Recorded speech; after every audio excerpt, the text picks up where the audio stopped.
All in line. And they are sent on their way from the 2,000 meter marker. Cheap Thrills is on the front foot early, accumulates in the red. Welsh Starlet on the right-hand side, pushing forward, now just eases into third. Lotus Island, your favourite in between runners, the purple cap in fourth. The month of Sundays along that one's inside. Then came Gentile, who's won from last, and Fire Festival is the trailer, racing around 8 lengths off the leader. As they make their way into that first bend, they just got over about 1,500 meters left to run. And in front, there's Cheap Thrills. Accumulators close up in second. Then came Welsh Starlet third. 3 deep. A month of Sundays holds the fence in fourth. Lotus Island in between those two runners got the purple cap, racing about 4 lengths off the leader. Fire Festival is one from last, just edged ahead of Gentile. They race there about 5 lengths front to back. They're quite well compact. 1,100 meters left to run. Cheap Thrill still in front. Welsh Starlet pushing forward on the outside to put some speed in the race. Accumulate races in the middle, the red colours. Then another 2 lengths back to a month of Sundays with Lotus Island. Got 4 lengths to make up. Then came Gentile and Fire Festival. They the last two into the turn. 800 to go. Welsh Starlet has found the lead. Only got it by a neck though from Cheap Thrills, who's still right there looking to reclaim the advantage. Then came Accumulate back in third. 2 lengths Lotus Island. Got 5 lengths to make up now. A month of Sundays down the inside. Then Fire Festival and Gentile. They the last two. Homeward bound. 420 to go. And Cheap Thrills has now taken it over again. Welsh Starlet still there. A month of Sundays the far side. Your favourite on the extreme outside, the purple cap, Lotus Island, moving in strongly under Richard Fourie. Then came Accumulate further back. Lotus Island claimed the advantage. A month of Sundays on the far side. Further back is Cheap Thrills. It's Lotus Island in front with 100 to go from a month of Sundays, and Lotus Island's going to be victorious. Lotus Island by 3.5. A month of Sundays second. Accumulate third. Cheap Thrills fourth. Then Gentile, Welsh Starlet and Fire Festival. As you head on replay, the winner, extreme right-hand side, the purple cap under Richard Fourie, came wide and that worked for it. Comes to the outside and gets that clear run, pulls away. Down the inside is a month of Sundays, and here's where Lotus Island starts to drift inwards, but Richard Fourie immediately on that and keeps and straightens it up nicely in the end.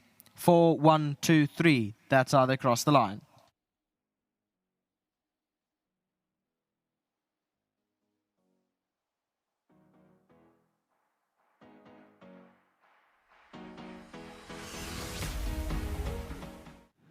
Lotus Islands comes through with a dominant performance to win the first leg of the Pick 6 this afternoon. Very well done to the Justin Snaith racing team. And a big thanks to Neil for being on hand to collect the winning groom check on behalf of the groom, who is the carer of Lotus Island. Thanks to World Sports Betting, he'll get 1,500 Rand, and I'm sure he will be chuffed with that. Neil, thanks very much.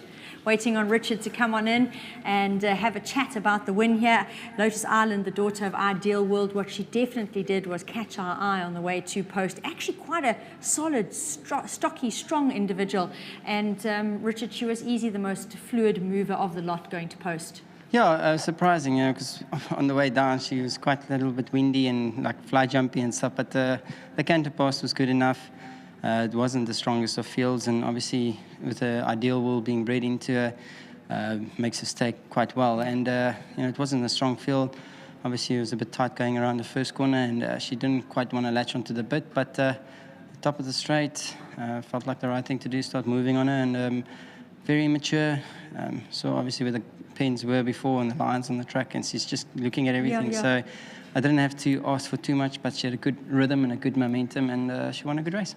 I know, with all due respect to the rest of the field, it was not a strong field, but when you look at the fact that she was on a new surface for the first time and that she was green, you've got to hope that she will come on a little bit from this. Oh, definitely. She just travelled in yesterday. Exactly. Lot to take in. Exactly. 3:30 in the afternoon they arrived, and she was apparently a muck sweat, and can understand why. She probably travelled alone. Took the saddle off. There's still quite a bit of hair coming off with her. So definitely type of filly that will blossom in the Eastern Cape. She's nice and burly, but it will be nice if she can grow into herself a little bit. And on grass, I think she'll be a lot better. So good win nevertheless. Well done to Snaith Racing, to Mrs. Applebaum and Wilgerspoortdrift, and to the breeders, and obviously to my sponsors at Richmond. They'll be chuffed with you, Richard. Well done. Thank you very much. Marilyn is standing by, and in the absence of the owners, Mr. Applebaum and Wilgeborst Drift, there will be a half payout from the Racehorse Owners Association. So that 7,500 will be coming their way, and a big thanks to Marilyn for that. Very well done to the connections once again here, and to Snaith Racing as Lotus Island makes a great debut in the Eastern Cape.